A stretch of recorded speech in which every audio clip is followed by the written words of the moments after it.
అందరికీ మీ గంటి ఉష నమస్కారం. నా శ్రేయోభిలాషులకి, మిత్రులకి, సన్నిహితులకి, సబ్స్క్రైబర్స్ అందరికీ కూడా, ఈ వీడియోను చూస్తున్న వాళ్ళందరికీ, పిల్లలకి అందరికీ శుభాభినందనలు, శుభాకాంక్షలు. విశేషం ఏంటంటే మనం శ్రీరామాయణ కథాసుధ చెప్పుకుంటున్నాం కదా. మొన్న నా ఎంతవరకు చెప్పాను అనంటే, దశరథ మహారాజు పిల్లలు కలగాలని తనకి అశ్వమేధ యాగం చేసి సంతానం కలగకుండా ఆపుతున్న పాపాన్ని పూర్తిగా నిర్వీర్యం చేసుకున్నాక పుత్రకామేష్టి అంటే పుత్రులు కావాలనేటటువంటి కోరికతో చేసే ఇష్టి యజ్ఞం చేస్తున్నారు. చేస్తానని తలపెట్టడం, దానికి దేవతలందరినీ ఆహ్వానించడం వరకు చెప్పుకున్నాం. ఎందుకంటే పూర్వకాలంలో దేవతలని ఇప్పుడు మనం పేరంటానికి మనుషులు పిలిస్తే ఎలా వచ్చి తాంబూలాలు తీసుకెళ్తారో, అలాగే అప్పట్లో దేవతలను పిలిస్తే వాళ్ళు వచ్చి స్వయంగా వారి ఆహూతులను వారు తీసుకుని వెళ్ళి అంటే ఆశీర్వదించి వెళ్ళేవారు. ఆ ప్రకారంగా అనమాట. ఎందుకంటే అప్పటి కాలంలో ఆ ట్రాన్స్పోర్టేషన్ జరుగుతూ ఉండేది. దేవతలకి ఒకసారి యుద్ధంలో సహాయం చేయడానికి ఇంద్రుడు దశరథుడిని తీసుకుని వెళ్ళాడు కూడా.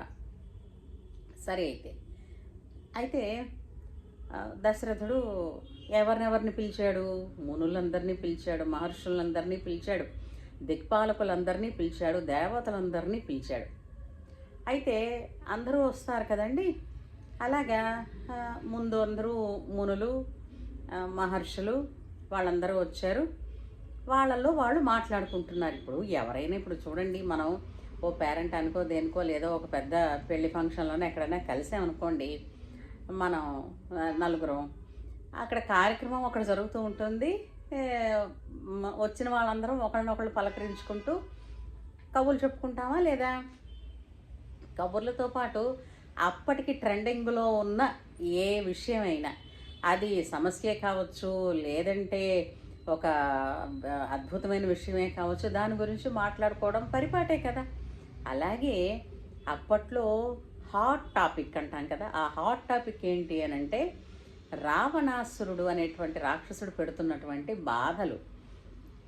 ఎప్పుడైతే వీళ్ళందరూ మునులు, మహర్షులు వీళ్ళందరూ కూర్చుని కబుర్లు చెప్పుకుంటూ, ఏం బాధ పెడుతున్నాడు అనుకున్నావు, యజ్ఞం చెయ్యనివ్వడు, ఎక్కడైనా మునులు వాళ్ళ తపోభూముల్లో కూర్చుని వాళ్ళు యాగాలు చేస్తున్నారనంటే అందులో తీసుకొచ్చి మాంసం ముద్దలు పడేయడం, రక్తం పొయ్యడం హోమగుండంలో, ఇలాంటి పిచ్చి పనులన్నీ చేసే రాక్షసులందరూ. అంటే యజ్ఞయాగాది క్రతువులను భంగం కలిగించడం, మునులకి వాళ్ళ కార్యక్రమాలకి అంటే వాళ్ళు చేసుకునే తపస్సులకి భగ్నం కలిగించడం, ఇంతే కదా. ఒకళ్ళని ఏడిపించడమే రాక్షస ప్రవృత్తి అంటారు.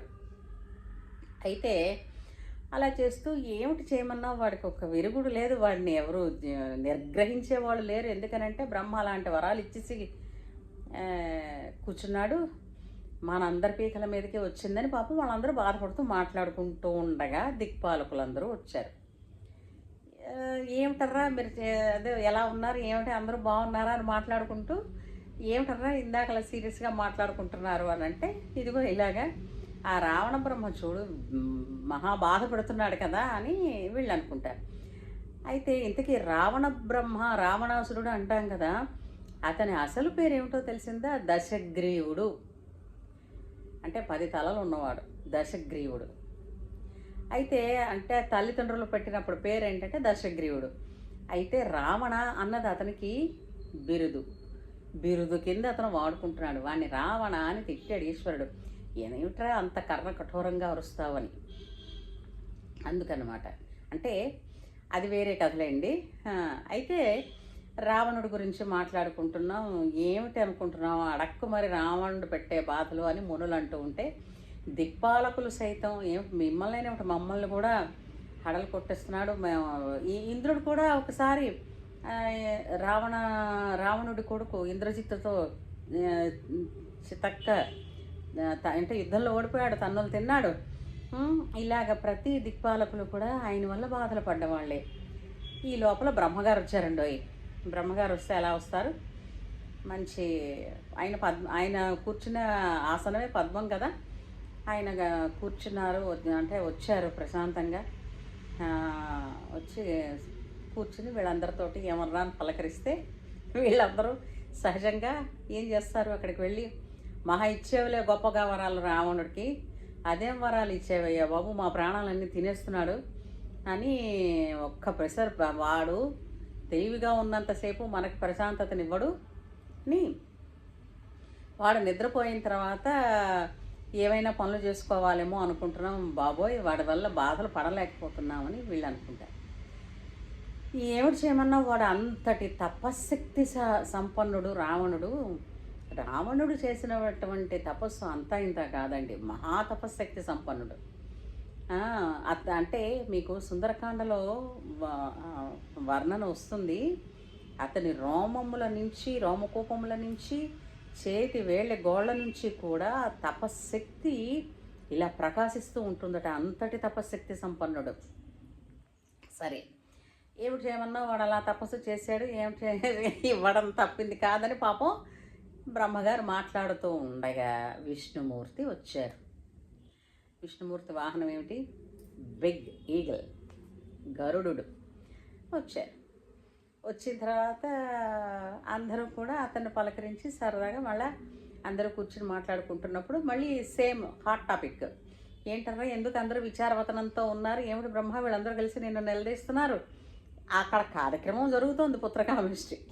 వీళ్ళేమో మాట్లాడుకుంటుంటే అప్పుడు దశరథుడు పుత్రులు కావాలని చేస్తున్నాడు. మరి వీళ్ళందరూ బాధలు పడుతున్నారు. బ్రహ్మ ఏమో రావణుడికి ఇవ్వాల్సిన వరాలన్నీ ఇచ్చేశాడు. రావణ బ్రహ్మ ఒక 2 లూప్ హోల్స్ విడిచిపెట్టాడు. ఏమిటని? ఈ ఇతర అంటే దేవ, దానవ, యక్ష, కిన్నెర, కింపురుష, గంధర్వ ఈ జాతుల్లో ఎవ్వరూ కూడా నన్ను చంపలేరు. మనుషులు, కోతులు అవేం చేస్తాయిలే, స్త్రీలు ఇంక వీళ్ళ గురించి ఆలోచించే పని లేదు, కాబట్టి వాటి గురించి అడగడమే నాకు పరువు తక్కువ అన్నాడు. అంటే ఆనాడు అతను వరం అడిగినప్పుడు నరుడు మానవుణ్ణి ఎంత హీనంగా చూశాడో, అంటే మానవుడు అన్నదానికి ఒక గడ్డి పరక కన్నా కూడా హీనమైనటువంటి స్థానం ఊహించుకున్నాడు రావణుడు. అందుకే ఆ లూప్ హోల్ ఏదైతే విడిచిపెట్టాడో విష్ణుమూర్తి అన్నాడు, ఇతను పుత్రకామిష్ట కోసం చేస్తున్నాడు, నరుడిగా నేనే వస్తాను అని ఆ క్షణాన ఆ దేవతలందరినీ ఆ మాట చెప్పి ఓదార్చాడు. నేనే పుడతానర్రా, మీరేమి కంగారు పడకండి అని చెప్పినప్పుడు ఇంకేమి మరి అతనికి సహాయపడడానికి ఎవరు రావాలి? వానరులు కావాలి. వానరులందరూ అంటే మామూలుగా శాఖాహారి అయినటువంటి ఒక శాఖామృగం వానరం, దానికి ఎన్ని శక్తి సామర్థ్యాలు ఉంటాయి కనుక. కానీ బ్రహ్మ ఏం చెప్తాడంటే దేవతలందరినీ తమ తమ అంశాలని వానర రూపాలుగా భూమి మీదకి వెళ్ళమని చెప్తాయి. అందుకే రామాయణంలో రాముడికి సహకరించిన వానరులలో ఒక్కొక్కళ్ళు అమేమైనటువంటి అపారమైనటువంటి శక్తి సంపన్నులు ఒక్కొక్కళ్ళు. కాబట్టి హనుమ మీకు సముద్ర లంఘనాన్ని చేయగలగడమైనా లెజెండరీ హీరోలండి. అయితే సరే, అలాగా దేవతలందరూ తమ తమ అంశాలని వానరులుగా పుడదామని అనుకుని అమ్మయ్య రావణుడికి ఏమిటంటారు స్పాట్ పెట్టడానికి మొత్తం రంగం అంతా సిద్ధమైంది. సరే, అందరూ అన్ని కబుర్లు చెప్పుకున్నారు, అయిపోయింది. అక్కడ యాగం పూర్ణాహుతికి సమయమైంది. పదండర్రా అందరం వెళదాం అన్నారు. ఇక్కడ కూర్చున్న వాళ్ళందరూ అర్ఘ్యపాద్యాదులు అన్నీ తీసుకుని, అంటే మనం చెప్పినట్టుగా టిఫిన్లు కాఫీలు అన్నీ పుచ్చుకుని ఇక్కడ కూర్చుని కబుర్లు చెప్పారు. అక్కడికి యజ్ఞం వాటికి దగ్గరికి ఇంకా వెళ్ళారు. యజ్ఞం పరిసమాప్తి కావాల్సి వస్తుంది అని. యజ్ఞ పరిసమాప్తి అనగానే చివరిలో పూర్ణాహుతి వేస్తారు. ఆ పూర్ణాహుతి వేసినప్పుడు ఈ దేవతలందరూ కూడా ఉండి దశరథుణ్ణి ఆశీర్వదించి తమ తమ ఆహుతులను తనతో పాటు అంటే వాళ్ళ ఆహుతులు వాళ్ళకి ఇచ్చినటువంటి దేవతలకు ఇచ్చినటువంటి సత్కారాలను వాళ్ళు తీసుకుని తిరిగి వెళ్ళిపోతూ నీకు సంతానం కలుగుతుందని ఆశీర్వదించేసి చెప్పి అందరూ వెళ్ళిపోయారు. ఈ లోపల యజ్ఞ హోమం లోంచి అంటే హోమగుండంలోంచి యజ్ఞ పురుషుడు ఉద్భవించాడు. అతను ఎలా ఉన్నాడు? ఎర్రని ముఖంతో, ఎర్రని అంటే రాగి వంటి రోసాలతోటి ఒక ఒక పురుషుడు ఉద్భవించి ఒక బంగారు కలశతో పాయసం ఉన్నటువంటి ఒక పాత్రని పట్టుకుని వచ్చి దశరథుడి చేతిలో పెట్టాడు. ఆ యజ్ఞం చేయిస్తున్న ఋత్విజులు అందరూ చూస్తూ ఉండగానే అది మహాప్రసాదం అనుకుని దశరథుడు తీసుకుని దానికి పూజ చేసి దానిని తన భార్యలైనటువంటి కౌసల్య, కైక, సుమిత్ర వీళ్ళ ముగ్గురికి కూడా తను ఇవ్వాలనుకున్న రీతిలో వాళ్ళకి ఆ భాగాలు పంచిపెట్టి పాయసాన్ని ఇవ్వడం జరిగింది. పాయసం వాళ్ళందరూ కూడా మహాప్రసాదంగా భుజించారు. యజ్ఞ పరిసమాప్తి అయింది. యజ్ఞదీక్ష విడిచిపెట్టారు. ఇంకా దశరథుడు మహాసంతృప్తిగా ఉన్నాడు, సంతానం కలుగుతుందని. సరిగ్గా 1 సంవత్సరం నాటికి, అంటే ఇప్పుడు కలియుగంలో నవమాసాలు అంటారు. నవమాసాలు గర్భవాసం చేస్తుంది పిండం, ఆ తర్వాతే భూమి మీదకి వస్తుందని. అప్పట్లో 12 మాసాలు గర్భవాసం ఉండేదిట. అలాగే శ్రీరామచంద్రుడు తల్లి గర్భంలో, అంటే కౌసల్య గర్భంలో 12 మాసాలు గర్భవాసం చేసి చైత్రశుద్ధ నవమి నాడు కౌసల్యాదేవికి పుట్టాడు. అయితే పుట్టిన తర్వాత పేర్లు పెడతారు, కానీ ముందుగానే మనకు కథ తెలుసు కాబట్టి రాముడు అనేస్తున్నాం. కథ పరంగానే చెప్పుకుందాము అంటే, అప్పుడు కౌసల్యకి ఒక కొడుకు పుట్టాడు, నీలమేఘశ్యాముడు. అబ్బా 16 కళలతోటి ఇలా ముద్దుల మూట కడుతూ ఉన్నాడు. అలాగే కైకకి కూడా ఒక కొడుకు పుట్టాడు. ఆ పిల్లవాడు కూడా స్నిగ్ధవర్ణంలోనే ఉన్నాడు. అలాగే సుమిత్రకి 2 కొడుకులు పుట్టారు, ట్విన్స్. అయితే వీళ్ళందరికీ కూడా జాత శౌచం అంటారు కదా, అంటే పురుటి శుద్ధి చేసి 11వ రోజు నాడు వీళ్ళకి నామకరణోత్సవము, బాలసార అంటారు.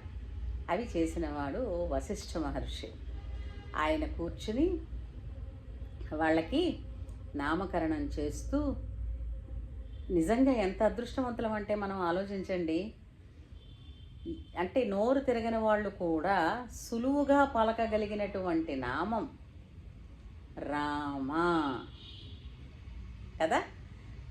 అలాగా కౌసల్యకి పుట్టిన కొడుకుకి రామచంద్రుడు, రామ సార్వభౌముడు, శ్రీరాముడు, మనం సాకేతరాముడు, అయోధ్యరాముడు, ఇన్ని పేర్లు పెట్టుకుంటాం. రామ అనే నామాన్ని వశిష్ఠుడు ఉంచాడు. అలాగే కైకకి పుట్టిన కొడుకుకి భరతుడు అని పేరు పెట్టాడు. అలాగే సుమిత్రకి పుట్టిన 2 కొడుకులకి కూడా లక్ష్మణ శత్రుఘ్నులు అని పేరు ఉంచడం జరిగింది. అయితే ఇంకా దశరథుడి ఆనందానికి హద్దులు లేవు. అయోధ్యాపుర ప్రజలందరూ కూడా ఉత్సవాలు జరుపుకున్నారు. ఎందుకని? వాళ్ళకి భవిష్యత్తు రాజు పుట్టాడని. ఆహా, ఒక్క పిల్లడు పుడితేనే పొంగిపోతారు, అలాంటిది 4 కొడుకులు పుట్టారు. ఇంకా పండగ రాజ్యంలో.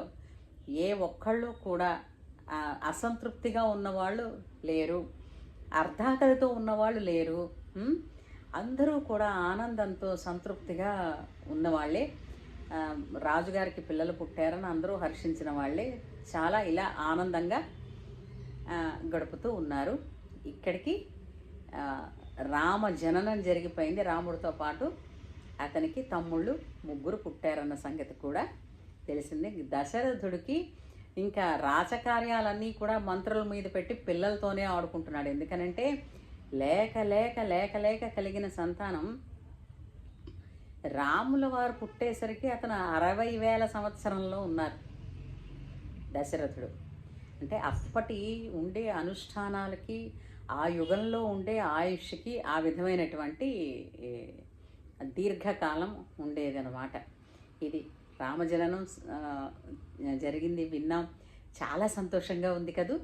ఇక్కడతో ఈ సంవత్సరానికి ఈరోజు ఆఖరి రోజు కదా, రామజననం అయింది. ఇంకా రాముడు చేసే కార్యక్రమాలు మనని ఎప్పటికీ ఎన్నటికీ ప్రేరణ చేసేటటువంటి రామతత్వం, రామధర్మం, రామ విజయం, రాముడు గురించి ఇవన్నీ కూడా మళ్ళీ మన నెక్స్ట్ ఎపిసోడ్లో తెలుసుకుందాం. మళ్ళీ మీరు దీనికి సబ్స్క్రైబ్ చేయని వాళ్ళు, ఇంతవరకు చేయని వాళ్ళు సబ్స్క్రైబ్ చేయండి.